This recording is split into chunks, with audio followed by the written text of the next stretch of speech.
Bonjour à tous, je vais partager avec vous la lecture de l'introduction de mon nouveau livre Façonne ton job, ou comment réinventer son poste pour y trouver plus de sens, plus de motivation et plus de satisfaction.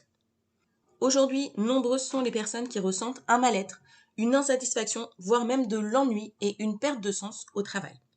En effet, le rapport au travail a énormément évolué dans les 100 dernières années. Au début du XXe siècle, le travail était principalement vu comme une source de rémunération, laquelle servait d'abord uniquement à la survie. Avoir un toit sur sa tête, mettre de la nourriture sur la table, être capable de se vêtir. Ensuite, lorsque le niveau de vie s'est amélioré dans la plupart des pays dits développés, c'est-à-dire une fois que les besoins essentiels à notre survie ont été comblés, cette rémunération a aussi rendu possible le fait de se divertir. Vacances, loisirs, sorties. Mais à ce moment-là, le travail était encore considéré comme une obligation qui permettait seulement d'avoir une vie à côté. Notre perception et nos attentes vis-à-vis du travail ont changé depuis quelques dizaines d'années. Le changement s'est fait de manière progressive, mais en ce 21e siècle, le travail n'est plus désormais uniquement une source de rémunération.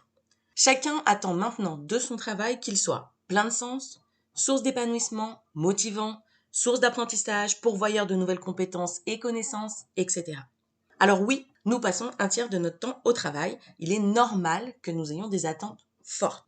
Mais ne sont-elles pas justement trop fortes? Si, comme on le voit partout dans les médias, les salariés sont en crise vis-à-vis de leur travail, crise de sens, de motivation, d'épanouissement, n'est-ce pas aussi parce que nous avons placé trop d'espoir, trop d'attentes dans un seul pan de notre vie, le travail? Notre société se rend compte aujourd'hui que la mode du tout jetable, de l'instantanéité et de la consommation de masse met en péril l'avenir des hommes et de la planète. Je pense qu'il en est de même pour le travail. De nouveaux modes de travail apparaissent partout sur la Terre pour répondre aux nouveaux besoins qui émergent. Autonomie, liberté, besoin de contact humain, entraide et envie d'impacter le monde positivement. Nous sommes tous différents. La solution au bien-être au travail ne peut pas être unique. À l'inverse de ce que le gouvernement, les médias ou même la société en général voudraient nous faire croire, la reconversion ou l'entrepreneuriat, les deux changements les plus radicaux, les plus plébiscités en ce moment, ne sont pas nécessairement les seules solutions pour retrouver du sens et de l'épanouissement au travail. Comme toute problématique humaine, la réponse est beaucoup plus complexe que cela et ne peut pas se limiter à ce que chacun applique la même recette que son voisin en croisant les doigts pour que ça fonctionne aussi. Ce livre est un appel à plus d'écologie envers nous-mêmes et notre travail. J'emploie ici le mot écologie dans le sens de notre écologie personnelle, celle qui consiste à prendre soin de nous-mêmes, de nos besoins, à nous préserver et à nous développer en tant que personne. Tout n'est pas à jeter dans le travail. Au contraire, il peut souvent répondre en grande partie aux attentes importantes que nous avons à son endroit. Mais cela ne peut pas se faire de manière passive. Il est nécessaire de s'investir et de participer activement à créer le travail et l'environnement adéquat pour notre épanouissement personnel. Certains chantres du développement personnel et professionnel mettent justement ce nécessaire investissement en péril en nous promettant un déclic, un chemin facile. La tendance actuelle qui incite chacun à trouver sa mission de vie est un excellent exemple. Rien que l'utilisation du mot « trouver » implique déjà qu'il suffit de chercher pour la trouver, qu'elle existe déjà là quelque part, indépendamment de nous. Tel un coup de foudre, la version professionnelle du prince charmant ou de la femme parfaite serait là quelque part à nous attendre. En se posant simplement les bonnes questions, qui a déterminé lesquelles étaient les bonnes et comment, mystère, il serait possible d'avoir une révélation sur ce que l'on souhaite vraiment exercer comme métier et ensuite tout se fera tout seul. La réalité est souvent bien différente. Premièrement, et c'est difficile à reconnaître, je le sais, lorsque nous nous demandons ce dont nous avons envie pour donner plus de sens à notre travail, tout le monde donne le plus souvent les trois mêmes réponses. Faire quelque chose qui ait un impact positif sur le monde. Aider les autres. Transmettre mes connaissances. Deuxièmement, accepter qu'il n'y ait qu'un seul chemin vers notre propre épanouissement, c'est se préparer pas mal d'années d'introspection infructueuse et de grandes frustrations. Bien évidemment, je ne dis pas qu'il ne faut pas s'interroger sur soi ou ses envies. Mon propos est qu'il n'y a pas de réponse unique, valable, toute notre vie. Nous évoluons tous les jours, tous les ans et nos envies aussi, et c'est tant mieux. C'est ce qui fait que cela vaut le coup de se lever tous les matins. Être humain, c'est évoluer, c'est progresser un peu chaque jour. En revanche, je reconnais que l'alternative que je propose à une révélation est moins attrayante. En effet, pour savoir ce dont on a envie, il faut prendre le temps de mieux se connaître et essayer différentes choses. Car agir et tester sont la seule manière de savoir ce qui nous convient vraiment. Vous ne pouvez pas savoir de manière intellectuelle sans avoir testé. Avoir une petite idée, oui. Avoir le sentiment que quelque chose pourrait vous convenir, oui, mais pas plus. D'ailleurs, pour votre travail actuel, est-ce que vous avez eu une révélation? Et pour celui d'avant? Et pour le choix de vos études? En général, sauf pour les métiers à vocation forte, médecin, pompier, infirmière, avocat, la réponse est non, et c'est parfaitement normal. Enfin, beaucoup de livres de développement personnel mettent aujourd'hui en avant le fait de suivre sa passion, de faire un métier qui nous passionne pour qu'il soit toujours source de satisfaction et de motivation. L'idée est noble sur le papier, mais dans les faits, c'est moins évident. De manière concrète, comment se forme une passion? Pour rappel, selon la définition donnée par le Larousse, une passion est un penchant vif et persistant. Que ce soit dans les loisirs ou dans le domaine professionnel, une passion n'est pas un coup de foudre. C'est tout d'abord un intérêt que nous portons à quelque chose de nouveau, que nous découvrons un jour. Et ensuite, c'est en poursuivant cet intérêt, en pratiquant l'objet de notre passion, que l'on devient passionné à son propos. Cela implique que nous pouvons développer des passions à tout âge et à tout moment de notre vie. Nous ne sommes pas obligés de composer uniquement avec celles déjà présentes aujourd'hui, qui, si ça se trouve, ne se prêtent absolument pas à une activité professionnelle. La plupart du temps, lorsque vous demandez à d'autres quelles sont leurs passions, elles tournent autour des activités de divertissement. Sport, loisirs créatifs ou artistiques, voyages, sorties culturelles. Il suffit de jeter un œil à la rubrique centre d'intérêt de la plupart des CV pour s'en apercevoir. C'est parfaitement normal, mais il est peu probable que la source de leur épanouissement professionnel se trouve ici pour toutes les personnes qui adorent tricoter. J'utilise souvent l'exemple d'une personne, David, qui est passionné de golf. Mais ça pourrait être n'importe quel autre sport ou loisir. David va jouer au golf dès qu'il le peut. Il choisit même ses vacances en fonction des terrains de golf à proximité. C'est une activité qui lui procure détente, satisfaction et challenge. Si David en a marre de son boulot et qu'il souhaite suivre sa passion, quelles sont les options qui s'offrent à lui? S'il est suffisamment bon, il pourrait être un professeur de golf. Ou alors il pourrait, travailler dans un magasin d'articles de golf.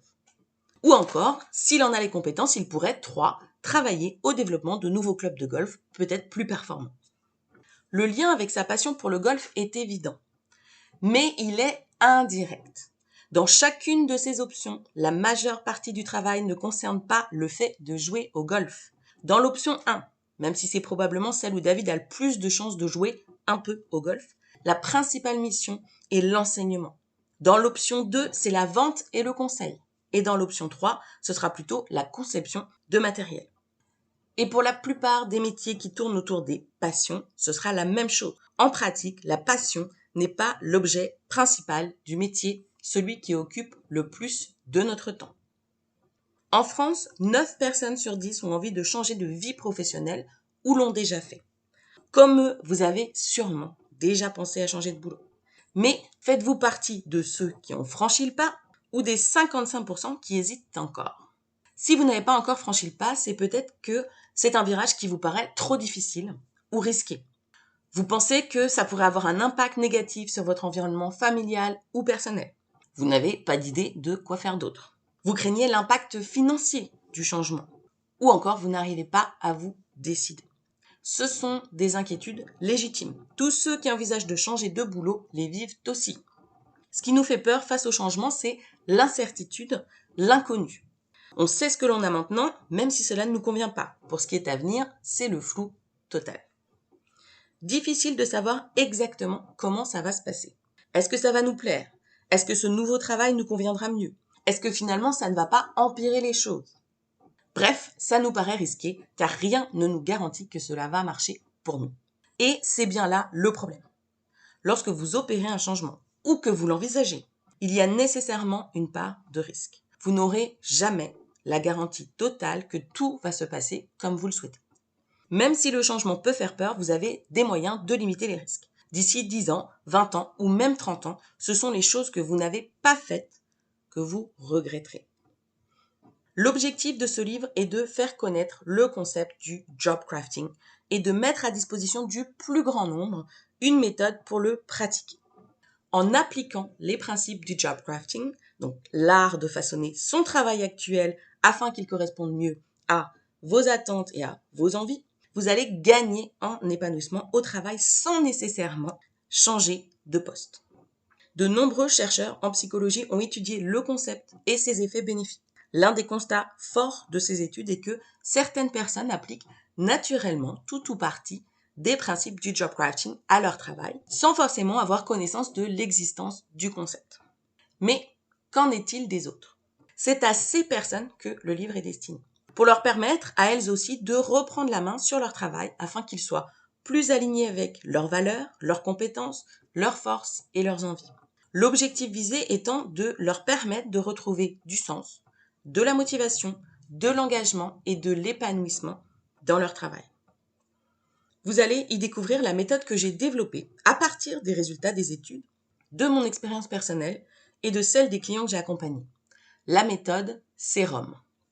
Libre à vous d'adapter les idées de ce livre pour construire votre propre version de la méthode, d'ajouter des exercices ou de nouvelles manières de façonner votre job, c'est même recommandé.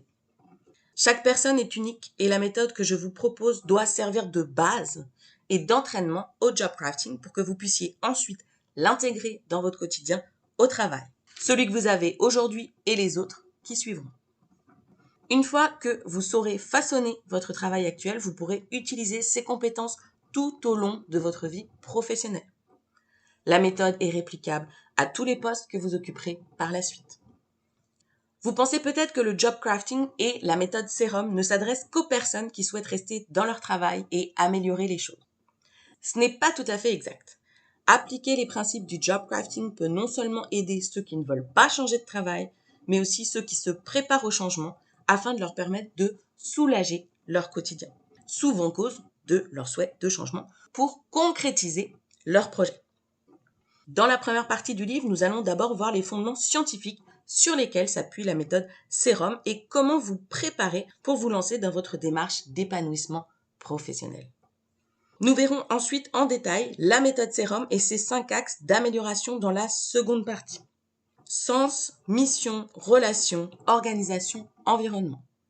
Dans chacun de ces chapitres, vous trouverez des réflexions et des mises en pratique pour déterminer les actions pertinentes pour progresser vers plus de satisfaction au travail. Dans le dernier chapitre, vous allez pouvoir formaliser votre plan d'action pour appliquer la méthode à toutes les dimensions de votre poste et l'adapter en fonction des objectifs professionnels que vous poursuivez. Enfin, pour que la longueur de ce livre soit acceptable, il n'a pas été possible d'inclure tous les exercices et les outils pour vous aider. Ainsi, afin que vous tiriez le maximum de votre lecture et de la méthode SERUM, de nombreuses ressources sont disponibles sur le site compagnon de ce livre qui est réservé aux lecteurs. Bonne lecture!